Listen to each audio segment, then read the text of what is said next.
Are we live? Okay, hello. So we're going to wait a few minutes maybe for people to join. Welcome to l'Observatoire, where we are going to talk about the Solography project, which is this month's project. We're trying a new way of doing Facebook Live. I hope you can see what I try to demonstrate. I'm going to try to demonstrate what this whole project was about. Look through some pictures and see where we're going. Yeah, let's wait a few more minutes for people to come on.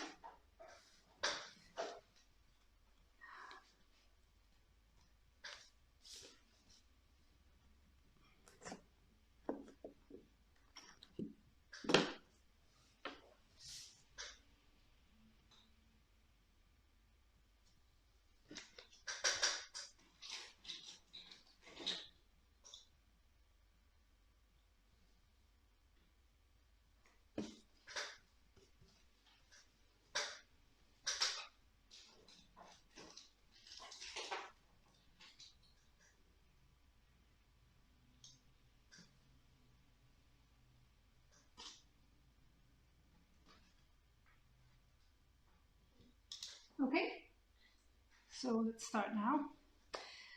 So the Solography project was started in December 2020 with the idea that we should record the sun for 3 to 6 months in Singapore with a technique called Solography. What I wanted to do was to engage as many people as possible to do this recording across a geographically limited space, which is Singapore. We're all in the same space on the same island for a while now. We are finding that traveling is not really a possibility, and so it's uniting us in this geographical space. So Solography is a technique where you leave a camera to collect marks made by the sun, and you can leave it for as long as you want. There are instances where cameras have been forgotten for over a few years, and the image is still very visible. So what we can do is just limit ourselves to a few months, and the significance of the December date, December to March or December to June, was to look at the time when the sun travels from one solstice to the other. And because of the direction of the Earth with regards to the sun and how it travels around the sun will travel, we'll have daily journeys which move in the sky from December all the way until June, and in June the journey goes back the other way until the next December. And so if you want to have good recording of the sun's trajectory in the sky, it's a good idea to do from one solstice to the other. You should have covered the whole area. This is usually done in more temperate climates or further north. The equator, the idea is we're so close to the equator that maybe these things don't change very much. Let's have a look and see whether that's true or not. So before we go into the results and all the images, these are some of the images that came back. Let me give you some of the details. So what I did was to send a call to to about 100 people who responded, and everybody got one of these little cans. These cans are recycled cans, which I transformed into cameras. How did I make them into cameras? First, I made a tiny hole, which you probably can't see because it's microscopic. It's a pinhole. This is the same can that you would use to make a pinhole camera. Then I made a light-proof cover, which can open and close. And these cameras these cans were opened so that you can place inside a piece of paper. Inside, the piece of paper that I put is one of those. This is a light-sensitive paper, normally used for photography. I use this paper for pinhole photography. The principle is the same. If the paper sees light, it will go black, or at least it will be transformed. When you do photography, this paper is exposed just for a fraction of a second, already it will go black, and then it gets developed, and this is how you get a beautiful photographic image. When you do solography, the principle is a little bit different. The paper is inside, but does not need to be processed after 6 months. The paper stays mostly white. This is one example. The paper stays mostly white unless it's being burnt by the direct projection of the sun on it. The sun is the only light that is bright enough to create a dark spot on the paper. So if you think about it, this is maybe how it looks. I'll take a piece of paper and I make a pinhole, a tiny hole. Okay, let me remove some of these cans so we can see better. Some of these cans, we'll get back to them later. These are some of the cans that have come back. It wasn't necessary. Most people just sent me the picture at the end of the project. Some people returned the can with the paper inside. And we'll have a look at them in a bit. So, if you have a piece of paper and there's a hole in it, imagine this is the can, right? And you have your light sensitive surface on the other side of the hole. So let's make our light sensitive surface this white piece of card. So now I'm taking my sun. This is a torchlight, is the sun. And the sun goes through, where does it? Yeah. Okay, so I'll move things a little bit. Okay, so you have your light sensitive surface where no light goes in except the light going through the hole. And now you see when the sun rises from below, you can see how it shines at the top. As the sun travels through the skies and goes up, up, up, it goes down, off, right? So it travels from morning to night. So morning, it's actually up, and evening, it goes down. It's inverted. If any of you has ever come across one of my cameras, the camera obscura or the pinhole, basically you always ask, why is the image inverted? This is an example showing you how. Basically because the light has to travel through the hole. Okay, so now you realize this is what the sun is doing. And maybe we can do it on this board here. So now imagine we have our camera with the hole and the sun is shining through it. Early morning, it will make a spot here. And then an hour later, it would make a second spot here. But in reality, every second, it's burning. Okay.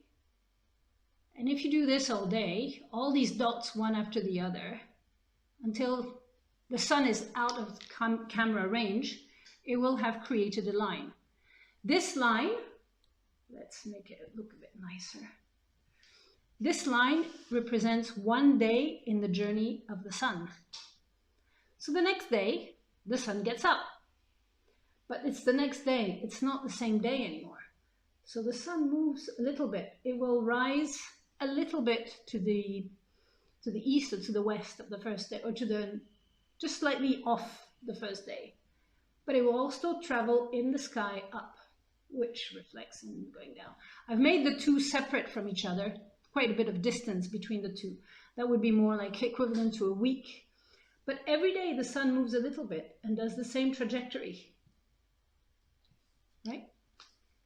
Now imagine there's 1 week without sun.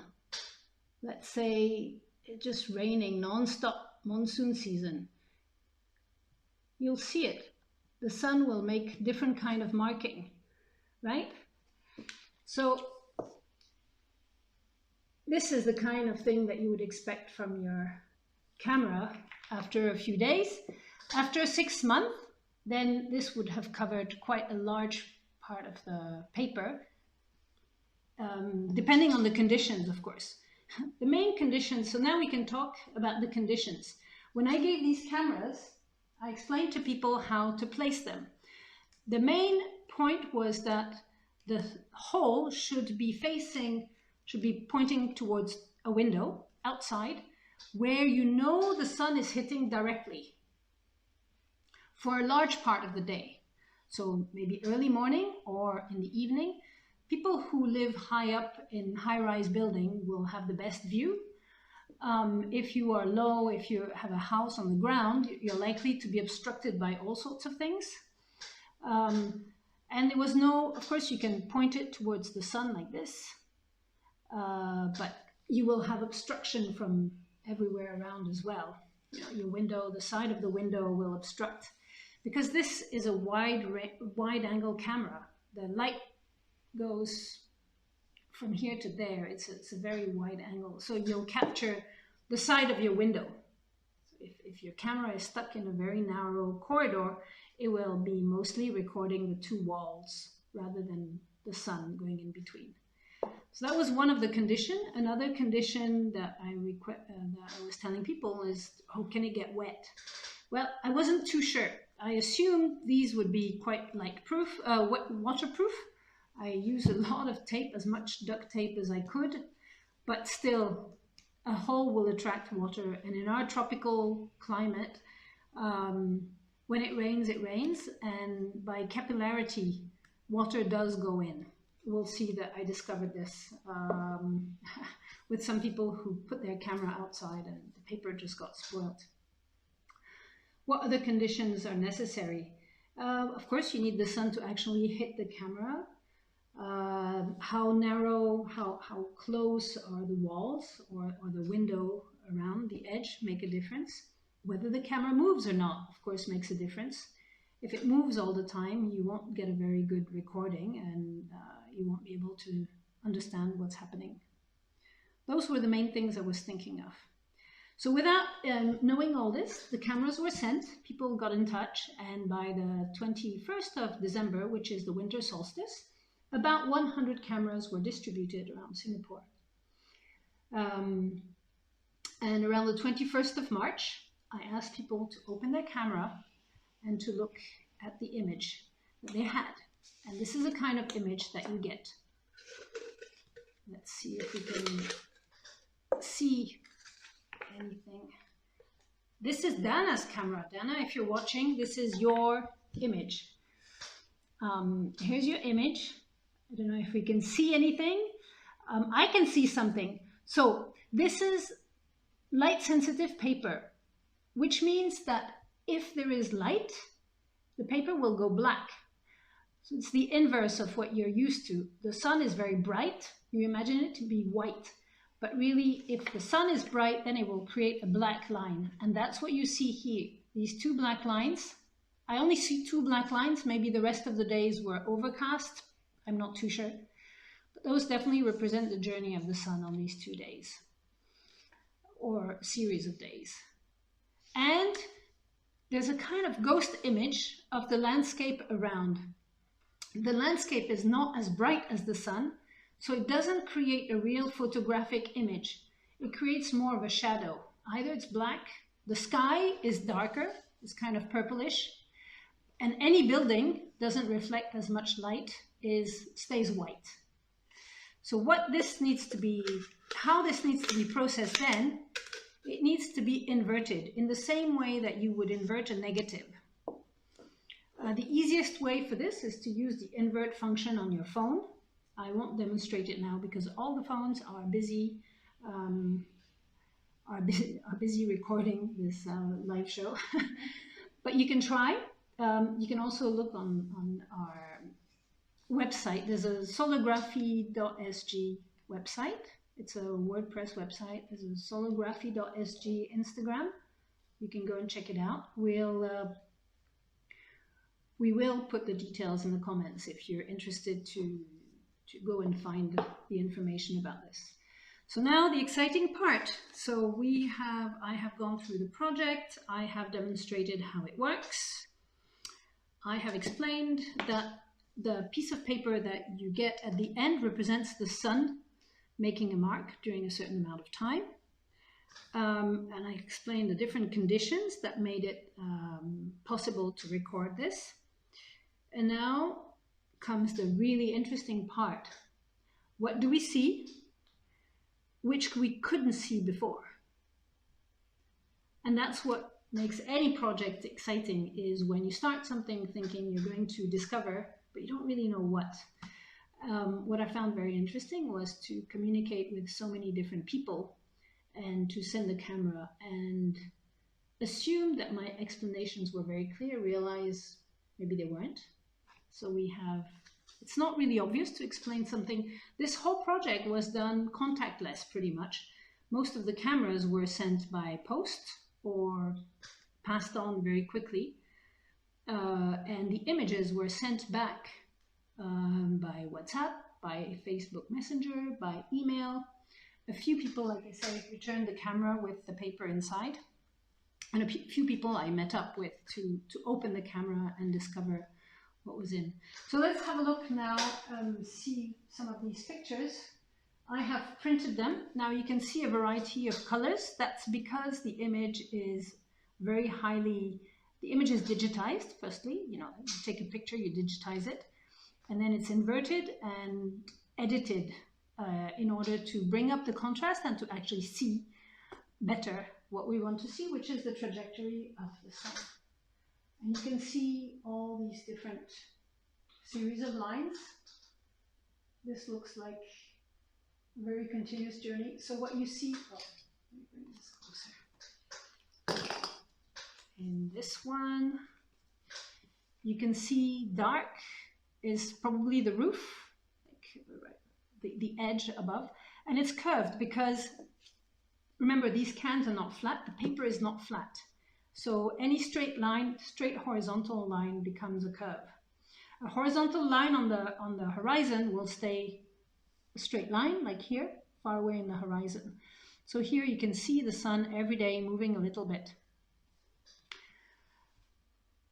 To my surprise, many people were not able, once they opened the can and flipped the image, so you have to invert the color, but also flip left to right in order to get a view similar to what you see outside your window. But would you say this was the first days, this is the December solstice and this is the June solstice, or the other way? Did the sun travel this way or that way? And even though we are living in these places every day and we see the sun most days when the sun is there, we very often are not aware that the sun is getting up a little bit more to the left or to the right, which would correspond to the north or the east, no, north or the south, sorry. It's very interesting that we just assume the sun rises in the east and that's the end of the story. This demonstrates very clearly that it's not true. Every day is different. We also see down there probably two very bright roofs, but that's pretty much it for the landscape. That's one of Dana's pictures as well. Okay, put this back. If you have any questions, do bring them in. We'll be addressing them. I'll be addressing them, and happy to answer later on. This is a very interesting one too. Look at this beautiful one. So I did not write down the name of this one. I'm still collecting. So if you recognize your picture, let us know. I love it because you can see the windows open that interfere with it. Well, it doesn't really interfere. You can still see the trajectory of the sun. It's a beautiful journey that you can see. Beautiful journey of the sun. And you can clearly see the days where it's not as bright. It will be overcast.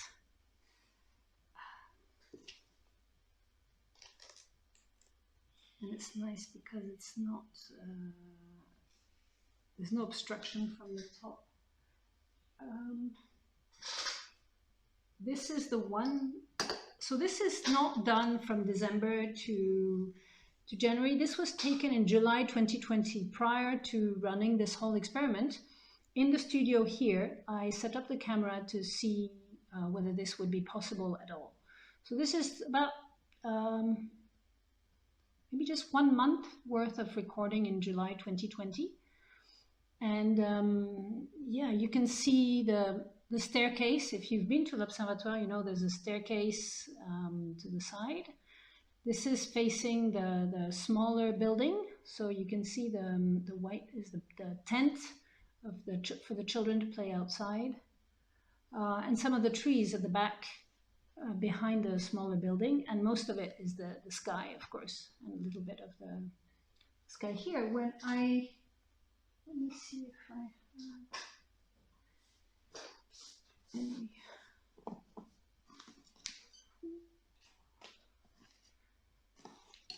I can't find now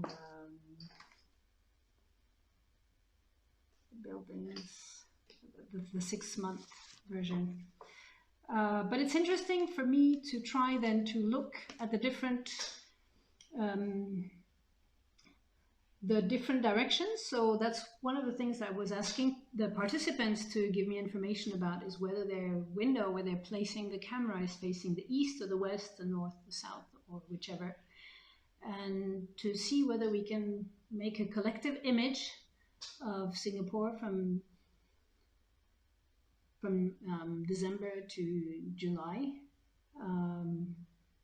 But putting all this data together in a meaningful way is quite tricky. Let's go through some more of the picture. That's a very significant picture. So I placed one in my garden. And this is a typical example of water damage. The water went in, the paper got wet, and with time it possibly even got a bit moldy. I ate the emulsion, so it gave this very intricate pattern, very random, impossible to reproduce, very unique, and giving absolutely no information with regards to the journey of the sun. So that's one form of failure, still very beautiful. Of course, some of the image showed absolutely nothing, which could be because just the sun was not hitting it directly. So the paper stays white. In some very rare cases, I think I saw 1 or 2, I put the paper the wrong way in the camera, so it did not actually record anything because the paper was inserted wrongly. That happened, or the paper was covering the hole, so I'm afraid, yes, I did make some mistakes. Some of the interesting ones would be, this is another interesting one. So this was a bit of a mystery at first. I was like, oh, we can see the lines, and we think this may be the lines of the sun. It turns out, no, this camera was facing direction which didn't have direct sunlight. But it was bright enough, at least on some days, that it recorded, and this is a corrugated roof. So you would have thought maybe this is the sun's journey. No, this is corrugated roof.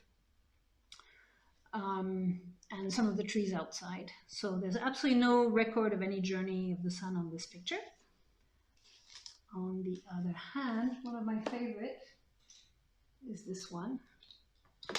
So I went a bit overboard with the photo editing to get a nice view of the whole sun trajectories and all the lines, and it just is very lucky that the direction of the camera was such that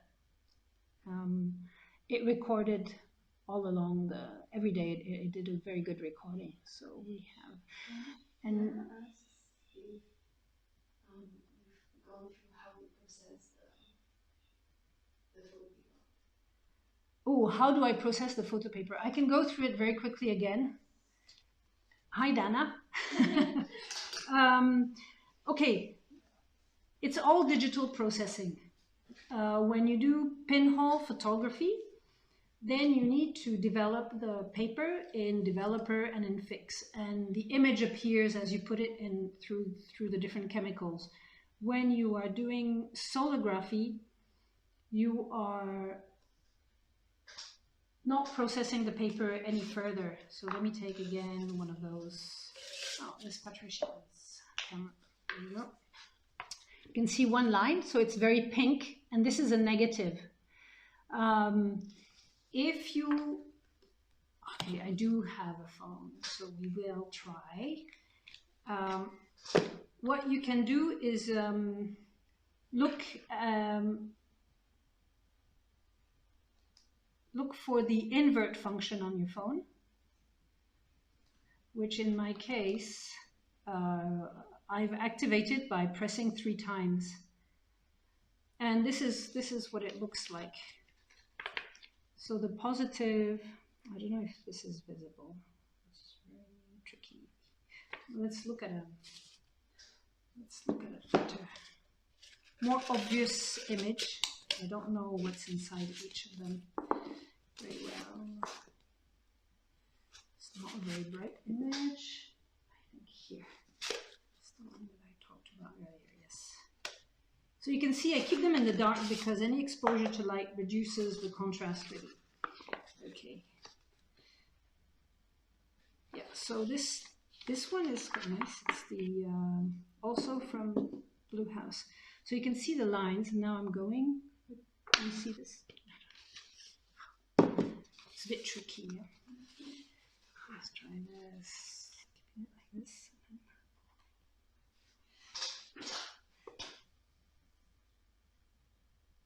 Is this reflecting? Can we see anything? A bit only, yeah.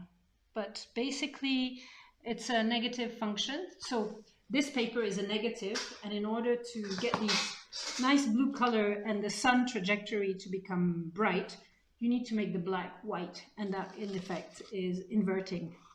So that's how I process the images, all digitally with Photoshop. So the simplest processing I've done is just inverting, and I also increase the contrast, which explains how the colors are different, because depending on how the picture came out, some of them needed more contrast than others. Yeah, needed the contrast to go higher more than others. Are there any other questions?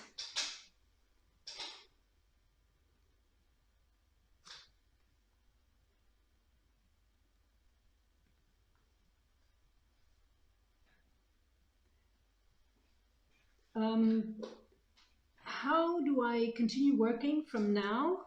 I'm basically going to organize the images a little bit better, try to really see whether the data that was given together with the photograph can be used in any way, like where the photograph was facing, when the camera recording was started and when it was finished. And by comparing 2 photographs, are we actually comparing, are we able to see, for example, a gap in the sun in the same way in 2 different images? I think that would be interesting. But I think what the final image or what the final product of this project will look like is still up in the air. It takes a long time to look at all these images and to make sense of it, to determine what pattern we see. I don't want to have a preconception too much about what pattern I'm looking for. I will just keep putting out the images until we see something. I also want to bring up something. I don't know if there's any more questions. There are. What's the progress on the mapping? The mapping, making a map. I haven't really done it because I was so busy making sure I had collected all the images that I sometimes I need to go back for each image to the data that came with it. You know, who took the picture, what information did they give me in terms of where in Singapore it was taken. So at the moment, that I don't have more data on that, but something will come out. Yeah, definitely we'll be mapping each picture to somewhere in Singapore. Yeah. Also, I wanted to say I still have a large bag of goodies for you all.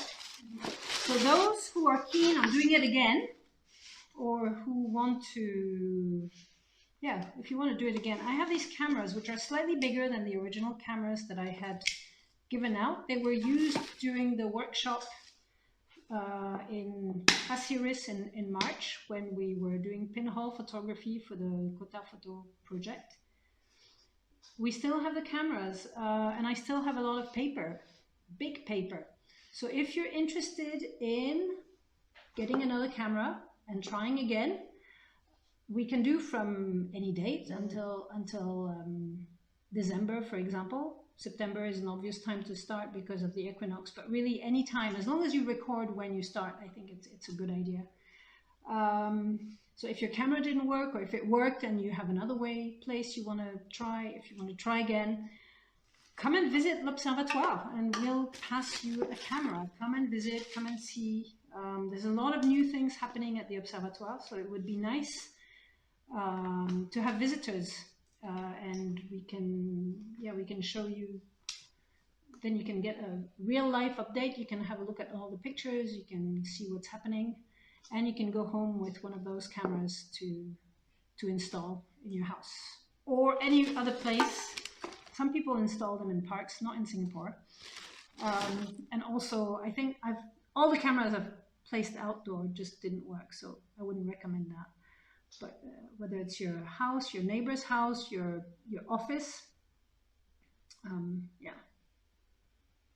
If we were able to put all the images together, will we get a big picture of the sun's path across Singapore? Wow, that was my idea, although I have no idea what what it would actually look like. I'm wondering whether it's possible to... It's not like it's a puzzle and we're missing a few of the spots in between. Each of them is a recording of the sun in its own right. So they're actually independent images. They are not part of a puzzle in that way. Or if they are part of a puzzle, it's in a dimension that I haven't figured out yet. So currently, haven't found how to do that. Any good idea to experiment with is welcome, of course. This to me is very much a citizen science project. So people have been very generous in participating, taking a can, getting excited, and so on.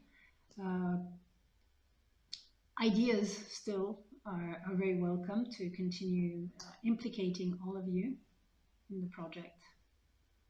Yeah.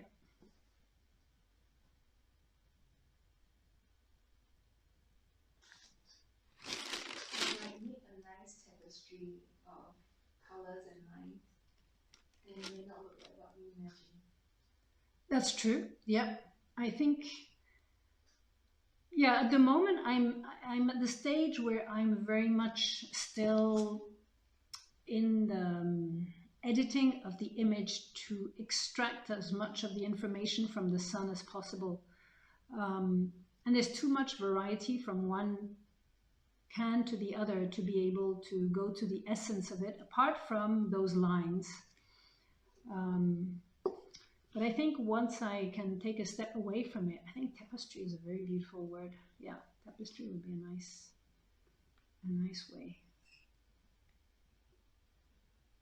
I like the idea that this is geographically limited, while at the same time quite wide. I mean, if you were really limiting it geographically, you would keep it to one building. I mean, this building, this blue house building, I could go from all angles and I would already get, I'm sure I could set up 100 different cameras and get 100 different images. And then you can, I like the idea that I've expanded this to the whole of Singapore. It gives a limit that's arbitrary, but at the same time, we all feel connected by this boundary at the moment. I don't know how that comes out in the project, but it's something that I'm thinking strongly about. And Dana says, I've just come to realize that the angle of capture is limited by the length of paper you can. I just came to realize, oh yeah, the role that the lens, yes. So that's what, yes, in your pictures it was pretty obvious, Dana. Like, this is one of your pictures. So that curve there is basically, the straight line is being curved and the horizon is kept horizontal. So what if we had a large barrel camera? Large barrel? Dana, do you have a window big enough to keep a big barrel in?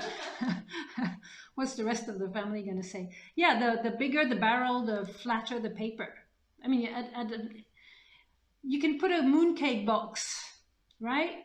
Mooncake box are one of my favorite to make cameras from. This is the season. As long as it's light proof and you have a way of holding the paper inside your box. These are great because it doesn't matter how you shake it, the paper will stay stuck. But you could imagine taping inside the box and making a hole on the other side. And the paper really doesn't have to be curved, it can be flat. But putting it in a curved camera allows for a paper of the same size to record a larger area. That's what the definition of a wide angle is. Because the size of our paper will always be limited, but curving helps expand that. Yeah.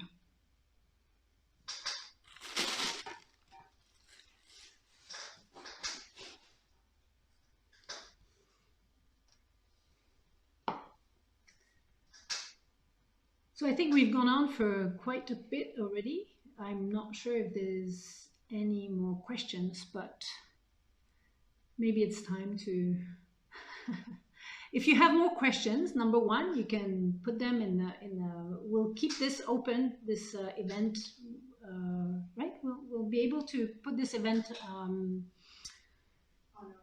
our page, so you'll be able to look at the video again, or if you've missed it, well, if you've missed it, you're not hearing this, but those who have missed can catch it again. And we'll put the comments below, details of where you can get information about the project and so on will be there. So keep sending us questions if you need to. And I think for the moment, we'll just call it quits. Wish you a good end of a Sunday, good end of a weekend. The sun has disappeared, but what's nice about the sun is even if it's not here today, it might still be there tomorrow. Okay. So that's it for this time. Bye-bye.